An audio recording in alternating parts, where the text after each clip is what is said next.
5,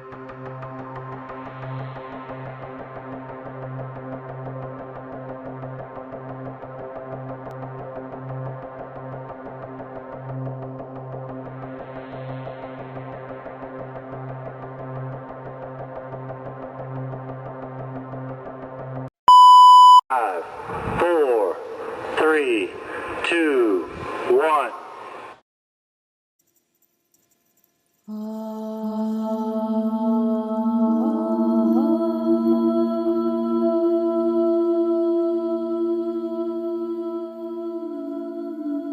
السلام عليكم، كي دايرين؟ كنتمنى انكم تكونوا كاملين بخير وعلى خير وتلقاكم لا فيديو ان شاء الله باحسن الاحوال. اليوم كما شفتوا في العنوان غادي يكون التكمله ديال الفيديو اللي درت قبل. اللي ما شافوش غادي نخلي لكم اللين في الديسكريبسيون، حيت تما كنت بديت عطيت لكم المقدمه ديال الموضوع وشنو غادي نقول واش غادي يكون في الاجزاء الجايه باش هكا تفهموا معايا. وصافي الا كنتم مستعدين يلا نبداو في الفيديو ديالنا على بركه الله. اي واحد سمع هاد القصه ديال القطار زانيتي غادي يطرح على راسو السؤال فين مشى هاد القطار، غادي يبغي يعرف كيفاش، واش اختفى، مشى لشي كوكب اخر ولا. كما بزاف ديال الحوادث اللي صراو في العالم غادي يخرجوا بزاف ديال النظريات على هذا القطار. بزاف الناس كيقولوا راه حنا شفناه هنا وشفناه لهيه. السكك الحديديه كذلك كيقولوا بلي راه دخل لهاد المحطه وهاد المحطه، وبان في بزاف ديال الدول. وهذا الشيء بناء على الهضره ديال الناس اللي قالوها، حيت حنايا لحد الان ما عندنا حتى شي دليل ملموس بان هذا القطار فعلا بان. هادو غير الشهادات ديال الناس اللي كيخدموا في السكك الحديديه ولا اللي كانوا يعني قريبه لشي سكه حديديه كيقولوا ها حنا شفنا هذا وهذا، ولكن راه ما عندنا حتى شي دليل. ولحد الان ملي كنهضر معاكم مازال ما عرفناش هذاك القطار فين مشى ومين جا واش صرالو. كيبقاو غير نظريات، وغادي نقول لكم في هذا الفيديو كلشي النظريات اللي خرجوا عليه وفين الدول اللي بان فيهم هذا القطار، حيت غادي يبان في المكسيك وغادي يبان في اوكرانيا. مهم بزاف هذا الفيديو، غادي نعطيكم كاع الدول اللي بان فيهم وشكون الناس اللي كانوا شاهدين على هذا الظهور، وفي التالي كاع غادي راسكم غادي تعرفوا باللي هذه كتبقى نظريه ولا حادثه صارت في العالم. كلشي جاب لها الخبر، بزاف ديال الناس هضروا عليها ويعني طرحوها كل واحد بالطريقه ديالو، كل واحد كان عنده النظريه ديالو. ولكن شي حاجه يعني اكيده، شي معلومه اكيده باش نقول لكم هاد التران فين مشى واش صرالو بالضبط ما غاديش نعرفوا للاسف، حيت مازال ما عرفنا حتى حاجه. هما كيقولوا القطار الشبح القطار الشبح القطار الشبح، كيبقى داكشي ديال علم الميتافيزيقيا. كل واحد واش كيقول.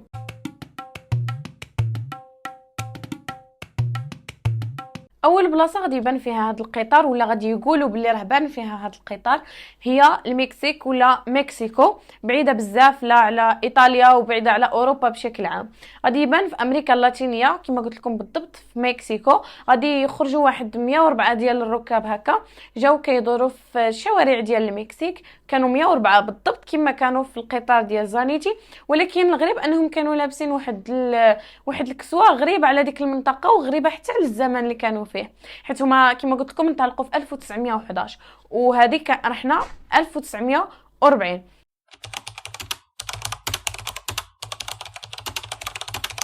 الناس استغربوا من جاو هاد الناس، بحال اللي جاو من العدم، شي حاجه ما كايناش ولات كاينه. هنا الشرطه المكسيكيه غادي تقرر انها تدي هاد 104 ديال الركاب كاملين بهم، غادي تديهم للحراسه النظريه باش تعرف شكون هما هاد الناس ومين جاو، لانهم كانوا غرب بزاف كما قلت لكم على هذاك الزمن وكل شيء. غادي يعرفوا بلي راهم هما، غادي يسولوهم شكون نتوما وداكشي، غادي يقولوا لهم بلي حنايا جينا في واحد القطار من عاصمه روما الايطاليه. ديك الساعه ما كانوش بزاف ديال السكك الحديديه ما بين روما وايطاليا، فكما نقدروا نقولوا الشرطه المكسيكيه ما تيقوهمش. هذاك الشيء علاش غادي يجيبوا واحد طبيب نفساني باش يتاكدوا من السلامه ديال العقل ديال هاد الناس كاملين، حيت ما تيقوهمش. النظريه ديالهم جاتهم في شكل. المهم انا نخلي لكم السميه ديال الطبيب النفساني على جنب باش يجي يتاكد من السلامه العقليه ديالهم، باش الا ما كانوش هما هادوك في مخهم يديهم للمصحات النفسيه. هذاك الشيء اللي صرا، جا الطبيب النفساني فحص الحالات ديالهم، ولكن مع الاسف ما عندنا حتى شي معلومه هاد الناس كيفاش كملوا حياتهم وفين مشاو، لان في كامل التقارير والوثائق المتعلقه بهذه القضيه هذه ما عندنا حتى شي معلومه على هاد الركاب فين مشاو وفين كملوا حياتهم وشنو صرا لهم. عندنا المعلومه غير بانه ظهروا في المكسيك 104 ديال الناس غراب على داك الزمن من ناحيه الكسوه من ناحيه الوجه، لان ما كينتميوش حتى لديك المنطقه.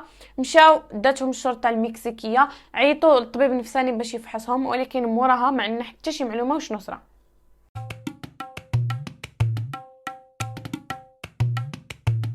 فاتوا السنين على هذه الحادثه، وبداو الناس كينساوها شويه بشويه، ولكن هذا النسيان ما غاديش يطول بزاف، حيت غادي تخرج واحد الروايه اللي غادي تجي من اوكرانيا غادي تقول بان هذا القطار بان في السكه الحديديه ديالهم. شي اشخاص اوكرانيين غادي يقولوا باللي شافوا الطيف ديال واحد القطار، يعني هما ما شافوش مباشره هكا، ولكن شافوا غير الطيف ديالو باللي فات. غادي يقولوا باللي شافوه في بلده ديال بولتافا قريبه من اوكرانيا، ولا كاينه في اوكرانيا مانيش متاكده. وكيقولوا شي وحدين بلي شافوه في اوكرانيا في واحد القريه سميتها زافاليتشي. واحد من غير هادو واحد كيخدم يعني في السكك الحديديه، كيراقب الاشارات، يعني ملي كيدخلوا الترانات وملي كيخرجوا، راكو عارفين، سميتو بيوتر اوستامينكو. غادي يقول باللي شاف واحد القطار داخل السكه الحديديه اللي كاينه في البلده ديالو في اوكرانيا. غادي يقول بلي هذاك القطار كان غريب. علاش؟ اول حاجه كان بلا سائق، يعني شايف قطار داخل السكه الحديديه ولكن ما سايقو حتى واحد. ثاني حاجه كان فيه 3 ديال العربات تماما بحال قطار زانيتي، والنوافذ ديالو كل شيء كانوا مبلعين وفيهم الستائر، يعني ما كنقدروش نشوفوا شنو كاين لداخل. هو استغرب لان اول مره في حياته المهنيه كامله يشوف هذا الشيء، خصوصا انه ما كان عنده في السجل ديالو حتى موعد باللي راه شي تران غادي يدخل ولا غادي يخرج في هذا النهار، فاستغرب. وبحكم انه ما كانش عارف القصه ديال قطار زانيتي ولا عارف كاع واش صاري، غادي يضطر انه يتواصل مع المسؤولين ويحكي لهم كاع هذاك الشيء اللي صرا باش هما يفهموا هكا واش صرا، لان قانونيا راه هذاك القطار ما خصوش يدخل في هذيك الساعه. هذاك الشيء اللي غادي يدير غادي يهضر مع المسؤولين وغادي يقول لهم هذاك الشيء ها واش كاين ها واش كاين. واللي كيخلينا ما نشكوش في المصداقيه ديالو هو انه ما عمره ما سمع بهذه القصه. هنا مور ما خبر بيوتر المسؤولين غادي تنتشر الروايه بين الناس اللي ساكنين في ديك المنطقه، وغادي يوليو كلشي عندهم الفرضيه والشك بان واش بصح قطار زانيتي فات في البلده ديالنا. هما كانوا معتبرينه قطار شبح، يعني ربطوه بداك الشيء ديال الجن والاشباح وهذاك الشيء. شي ناس عاوتاني اخرين كيقولوا بان الشركه اللي نتجت هذا القطار ديال زانيتي بغات تحافظ على السمعه ديالها، يعني عرفت بان داك القطار وقعت له شي حاجه وتكون هي عارفه واش توقع له واش توقع للمسافرين، ولكن باش تحافظ على الانتاج ديالها وعلى السمعه ديالها ما بغاتش تخرج الاخبار. ولكن كنظن بان الخطه ديالهم ما نجحتش، حيت بزاف الناس اللي شافوا هذا القطار وغادي يجيو بزاف ديال النظريات بحال اللي كاع ما داروا والو. الاسطوره ديال اختفاء القطار الشبح ولا قطار زانيتي غادي تولي شبيهه بواحد الاسطوره اخرى اللي كانت قبلها، وهي اسطوره ديال سفينه الاشباح فلاين دوتشمان. تقدروا تقلبوا عليها راها كاينه. هاد السفينه هذه بحال هاد القطار، يعني ما كتوقف غير هو ما كيوقف حتى في سكه حديديه، وهي كيقولوا بانها ما عمرها غادي توقف في شي ميناء، غادي تبقى غادي تبقى في البحر الحياه كامله. كل واحد واش كيقول عليها حتى هي هاد السفينه، يعني كتبقى حتى هي شي النظريه ديالها شي حاجه اللي مبهمه، شي حاجه اللي مازال ما قدروش يفسروها الناس ومازال ما قدرش يفسرها العلم.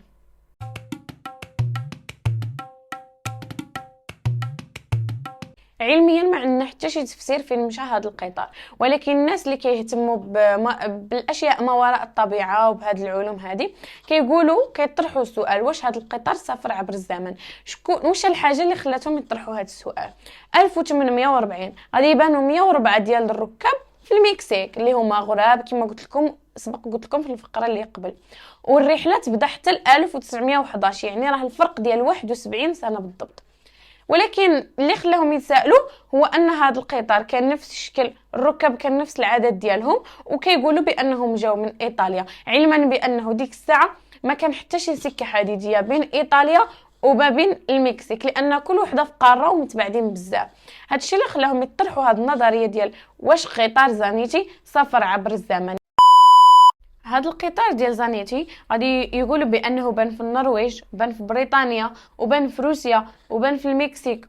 ولكن اوكرانيا هي يعني كما كنقولوا هي اللي كانت متبعه عن قرب هذه القضيه، الصحف ديالها كانوا يعني متبعين القضيه مزيان، هما ديما كانوا كينشروا عليه. وكما نقدروا نقولوا اكثر بلاصه كيقولوا بانه بان فيها هي اوكرانيا، ولكن ما عندنا حتى شي دليل، ما نقدروش نعرفوا واش بان بصح في اوكرانيا ولا فين راه دابا ولا فين كان ديك الساعه. شي كيقول سافر عبر الزمن، شي كيقول اختفى، شي كيقول مشى لكوكب اخر، شي كيقول غادي يتمشى وما عمره ما يوقف، ولكن جواب حقيقي ما عندناش. كاين شي وحدين كيعطيو النظريات ديالهم. المهم هما كيقولوا بان هذا القطار داهم من واحد البلاصه، هذا القطار ملعون داهم واحد البلاصه وغادي بهم للجحيم، يعني هذا القطار ما عمره ما غادي يتوقف حتى يوصل لهم للجحيم. هما كيقولوا هذا الشيء، يعني اللي كيامنوا بهذا العلم هذا، وكل واحد اش كيقول. كما كيقولوا ملي كتصرى شي حادثه راه كيكثروا بزاف النظريات. هذا الشيء ما كيعنيش بان وحده في ديك النظريات راها ضروري خصها تكون صحيحه. كل واحد كيبني الراي ديالو، كيقول ها واش كاين ها واش كاين. ولكن بالنسبه لهذا قطار زانيتي والاختفاء ديالو ما عندناش شي دليل ملموس، ولا مثلا شي تصوير ولا شي شهاده اللي كتعطيني بالضبط وكتاكد لي فين مشى ومين جا واش صرالو.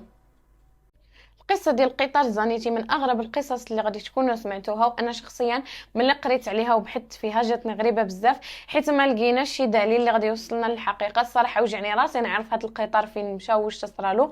بزاف الناس شافوه بان واه، ولكن فين راه دابا، فين مشى، واش صرا لهذوك الركاب، واش سافروا عبر الزمن. واخا هذه نظريه شويه بعيده على الواقع، ولكن دابا حتى حاجه ما بعيده على الواقع، كل شيء عنده تفسير.